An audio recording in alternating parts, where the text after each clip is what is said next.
All right, so there's a big new safety mandate out for one of the most incredible and unique aircraft flying today, the Airbus Beluga. Today we're going to break down exactly what this new Airworthiness Directive 2025-0195 really means for everyone involved, from the maintenance crews on the hangar floor all the way up to the C-suite. And look, this isn't something you can just put on the back burner. The directive was issued on September 12th, and it goes into effect just 14 days later, on the 26th. For operators, that's a crazy short window to get ready. The clock is definitely ticking. So, here's how we're going to break it all down. First, what's the risk we're even talking about? Then, which planes are actually affected?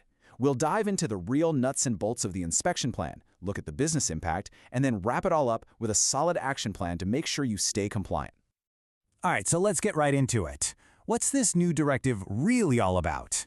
Well, it all comes down to one very specific, very critical part of the Beluga structure, the fuselage, what they call Frame 40. And EASA doesn't mince words here. This isn't just a one-time checkup. The key word is repetitive.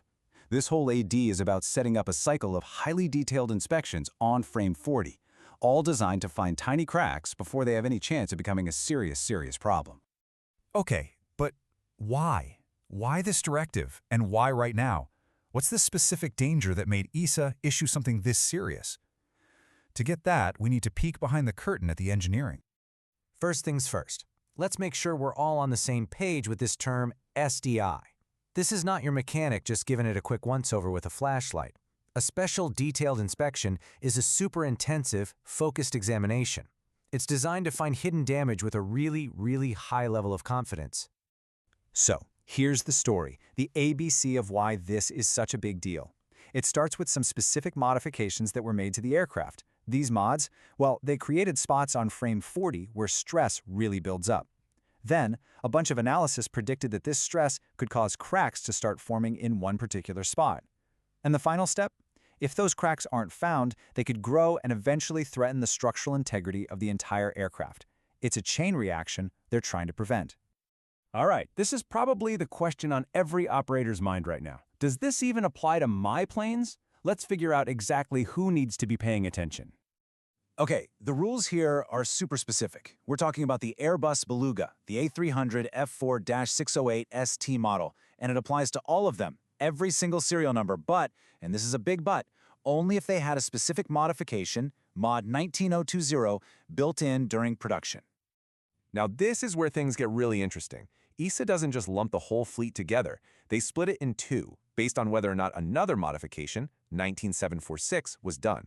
And as you're about to see, whether your aircraft is in Group 1 or Group 2 is going to totally change the game for your maintenance schedule.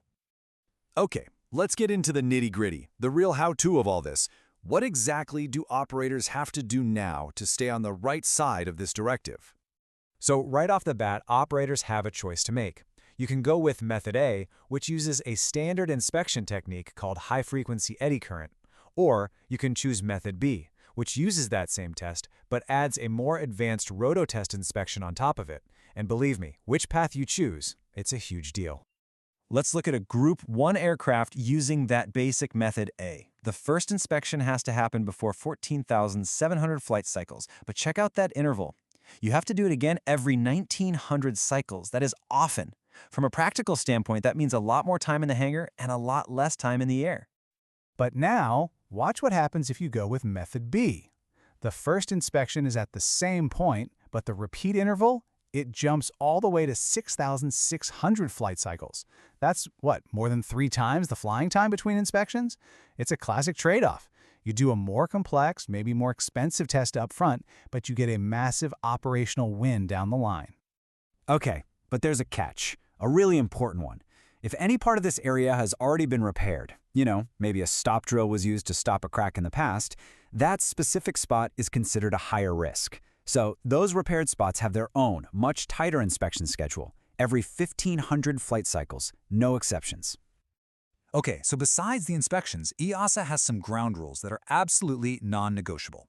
1. If you find a crack, any crack, that plane is grounded, period. It doesn't fly again until it's fixed. 2. You have to report everything you find or don't find back to Airbus within 30 days. And 3, for those more modern Group 2 planes, there's the special adjustment factor, 0.41, that lets you fine-tune your schedule to be way more efficient. All right, so we've talked a lot about the technical side, the engineering, but what does this mean for the bottom line, for the business?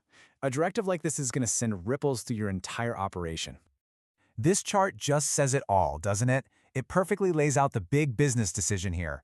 You look at Method A and you see more downtime and higher costs over the long run because you're doing it so often. Method B might mean a bigger investment up front to get the equipment and training for the rototest, but the payoff is obvious. Less time on the ground, which means lower long-term costs. If you're operating a Group 2 aircraft, this number right here, 0.41, is your new best friend. It's not just some random number. It's basically a credit you get from EASA and Airbus because your plane has a better structural design. Using this factor correctly is the absolute key to unlocking the most efficient maintenance schedule possible and keeping disruptions to a minimum. Okay, let's pull all this together. With everything we've just gone over, what do you and your team need to be doing, like, right now? So here it is, your roadmap for compliance. The starting pistol fires on September 26th. The first big hurdle is getting that initial inspection done on your Group 1 aircraft before they hit their threshold. But it doesn't stop there. Once you start, you are officially in a continuous loop of inspections and 30-day reporting. And this, right here, might be the single most important thing to understand about this whole directive. There is no terminating action. This isn't a patch you apply once and then you're done. These inspections, they are now a permanent part of the Beluga's maintenance program.